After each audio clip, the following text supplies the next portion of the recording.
भगवान को पुकारता है तो भगवान झट कृपा कर देते हैं किसी न किसी रूप में। तो नारद जब रोने लगे हैं तो भगवान ने कृपा किया, आकाशवाणी हुई। आकाशवाणी, नारद अब तुम्हारा इतना ही संस्कार था, अब तुम लो, मैं देवदत्त नाम की वीणा तुमको देता हूँ, और इस वीणा पर मेरा नाम संकीर्तन करना और अपने भी नाम लेना और संसार के दूसरे प्राणियों से भी मेरा नाम संकीर्तन कराना, और अगले जन्म में तुम ब्रह्मा के मानस पुत्र बनोगे और मेरे अंतरंग पार्षद बन जाओगे, मेरे मन ही बन जाओगे। देवदत्ताम इमं वीणा स्वर ब्रह्म विदूषिताम मूर्छित्वा हरिकथाम गायन माश्चरामि अहम। अब विचरण करो संसार में। भगवान ने देवदत्त नाम की वीणा दिया है और नारद जी देवदत्त नाम की वीणा पर भगवान का नाम लेते हैं और दूसरे प्राणियों से लिवाते हैं। नारद जी कौन सा नाम लेते हैं हम लोग जानते हैं, थोड़ा नारद के साथ हम लोग कीर्तन कर लें। श्रीमन नारायण नारायण नारायण, श्रीमन नारायण नारायण नारायण,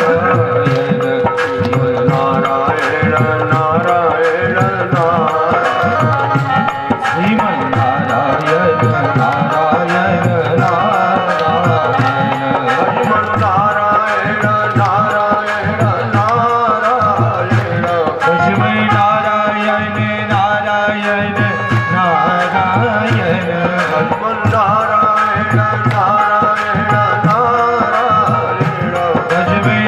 नारायण नारायण नारायण,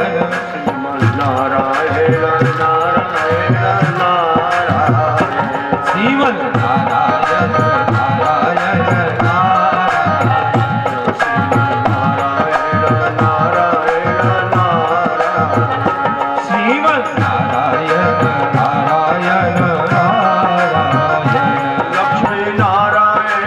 नारायण नारायण, लक्ष्मी नारायण नारायण नारायण, लक्ष्मी नारायण नारायण नारायण, नारायण नारायण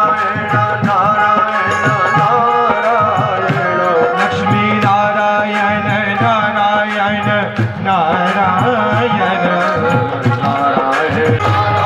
नारायण नारायण, ओ सत्यनारायण नारायण नारायण, सत्यनारायण नारायण नारायण, नारायण नारायण, श्रीमन नारायण नारायण नारायण, ओ लक्ष्मी नारायण नारायण नारायण, लक्ष्मी नारायण नारायण नारायण, लक्ष्मी नारायण नारायण नारायण, लक्ष्मी नारायण नारायण नारायण, ओ लक्ष्मी नारायण नारायण नारायण। प्रेम श्री लक्ष्मी नारायण भगवान की। नारद जी महाराज अपना पूर्व जन्म की कथा सुनाए हैं और ब्रह्मा जी ने नारद जी को चतुर्श्लोकी की भागवत का ज्ञान दिया था, वह ज्ञान श्री नारद जी महाराज श्री वेदव्यास जी को दिए हैं और हरि नाम संकीर्तन करते हुए चल दिए हैं। अब वेदव्यास जी महाराज सरस्वती नदी में स्नान किए हैं और बैठ करके ध्यान करने लगे। भगवान के सभी अवतारों का ध्यान किया है, भगवान के सभी अवतार की लीलाओं को उनके हृदय में आगमन हुआ है। आज तक वेदव्यास जी महाराज श्रीमद् भागवत की रचना इस त्रेता को हम गिनते हैं तभी 9 लाख वर्ष हो गया। अगर हम 27वें या 28वें त्रेता की बात करते हैं, ये हरिवंश पुराण में लिखा है कि भगवान राम का अवतार जो है 28वें त्रेता में हुआ था। तो उसमें अगर 28वें त्रेता में की बात करते हैं तो करोड़ों करोड़ों वर्ष हो गए। लेकिन आज भी वाल्मीकि रामायण है। क्यों? कि महर्षि वाल्मीकि ने पहले आत्म साक्षात्कार किया था, भगवान का दर्शन किया था और दर्शन करते हुए लिखा। भागवत भी ऐसे ही है। श्री वेदव्यास जी महाराज ने भगवान के हर अवतारों का दर्शन किया है, उनकी लीलाओं का दर्शन किया है और उसके बाद लेखनी प्रारंभ किया है, लिखा है। जो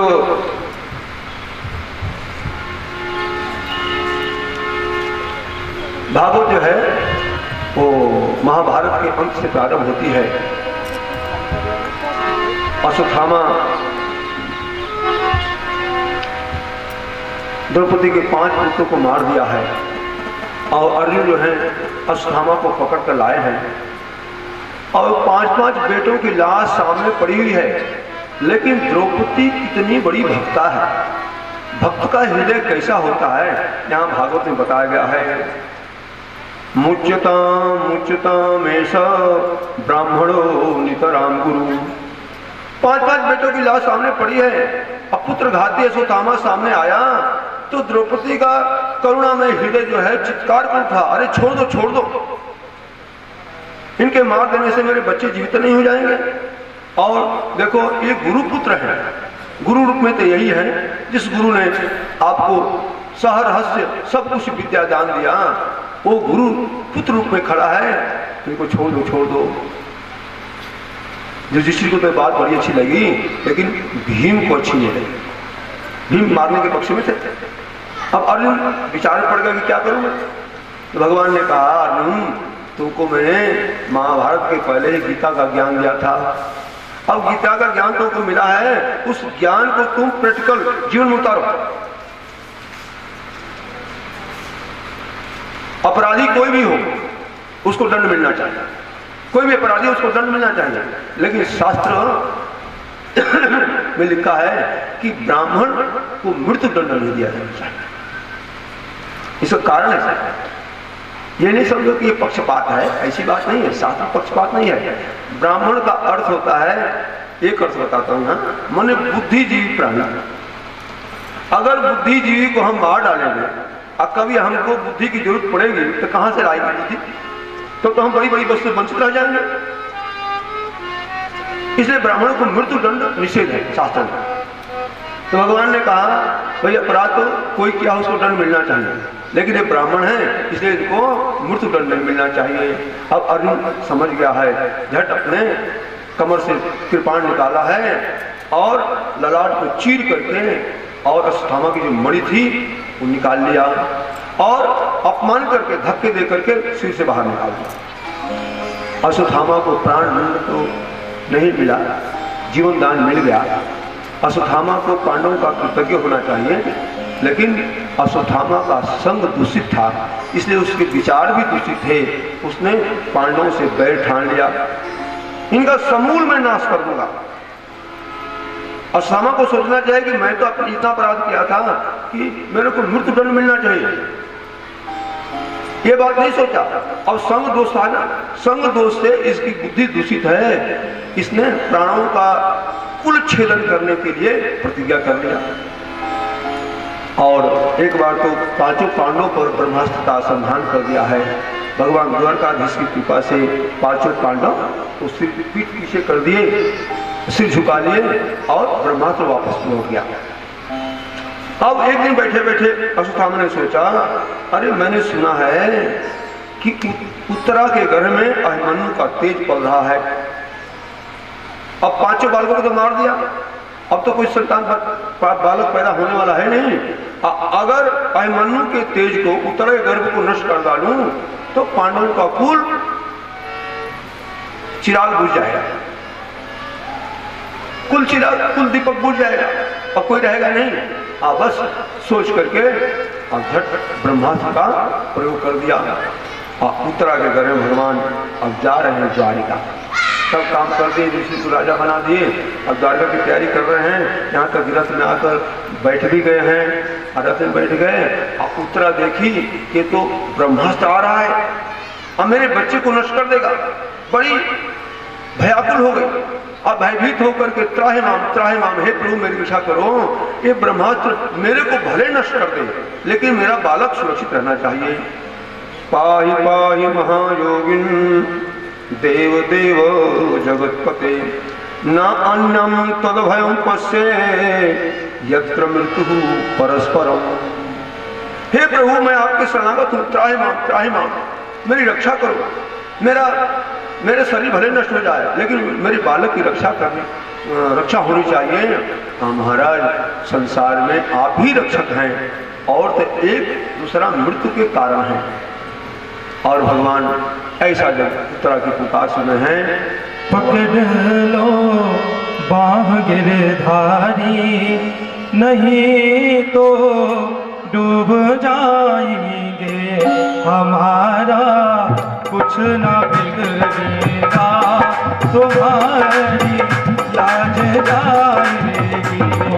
पकड़ लो बाह गिरधारी, नहीं तो डूब जाएंगे, हमारा कुछ न बिगड़ेगा, तुम्हारी लाज जाएगी। ओ हमारा कुछ न बिगड़ेगा, तुम्हारी लाज जाएगी।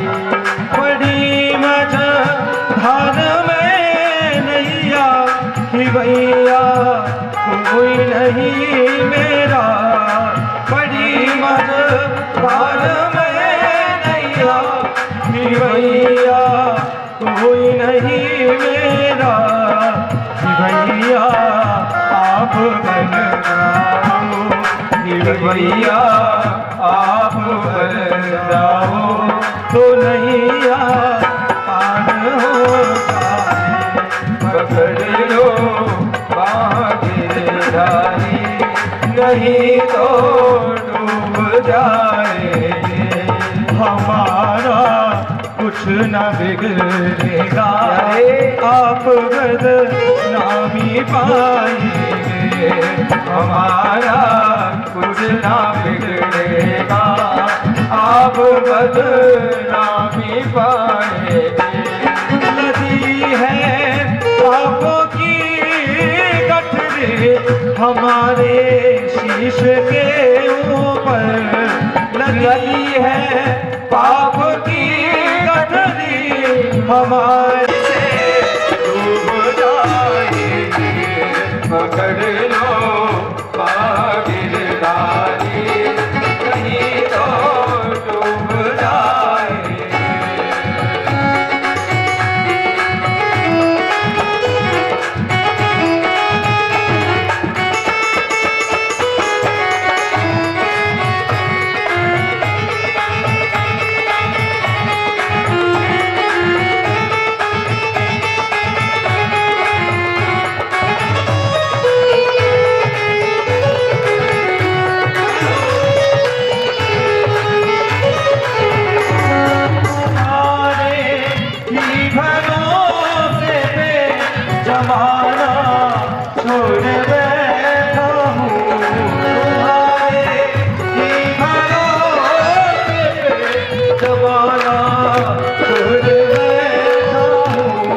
ज़माने की तरफ देखो, ज़माने की तरफ देखो, हमें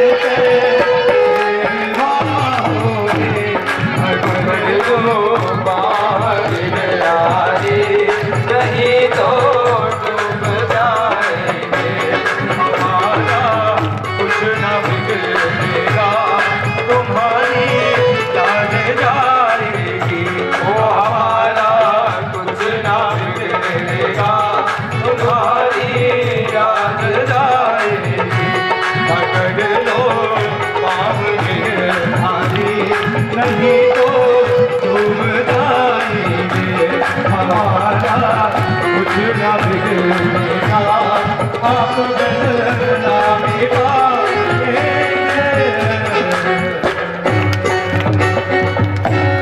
भगवान उत्तरा के घर में जाकर के और उसके बालक कंस की रक्षा किए हैं, जीवन दान दिया है। देखो संसार में माताएं की बड़ी महिमा हमारे सना। अरे स्त्री की निंदा नहीं है, वो जहां स्त्री की निंदा की गई है वो काम की निंदा है। माताओं का दर्जा सबसे अधिक है, पिता से भी अधिक मां का दर्जा बताया जाता है। मातृदेव हो, पितृदेव हो, ये सनातन धर्म है। लेकिन उत्तरा मां ऐसी है, भक्त और भगवान दोनों को अपने को पेटे रखे हैं, अपने उदर में दोनों को, भक्त और भगवान। परीक्षित बहुत बड़ा भागवत इसलिए हुआ, उसकी महिमा, उसका नाम इसलिए हुआ कि जन्म होने के पहले ही माँ के गर्भ में भगवान का दर्शन कर लिया। भगवान पिता के गर्भ में रक्षा किया है। कुंती जो हुआ है तो भगवान बड़ी बात वरदान मांगती है। 2 वरदान मांगती है, बड़ी महत्व का वरदान है यह। पहला वरदान है विपदा सं पुनः शाश्वत जगत गुरु भवतो दर्शनम यश्चात् पुनर्भव दर्शनम। हे प्रभु, हमारे जीवन में पद पर विपत्ति आवे, विपत्ति का वरदान मांगा है। भगवान ने कहा भाई क्या मांग रही है? कोई विपत्ति का वरदान मांगता है क्या? कुंती का देव प्रभु उस कुंती बुआ कहती है कि दोनों जगह से मेरी जो स्नेह की जो ममता की रस्सी है उसको प्रभु काट डाला। कि जो ममता की रस्सी है ना, ये नीचे के लोगों में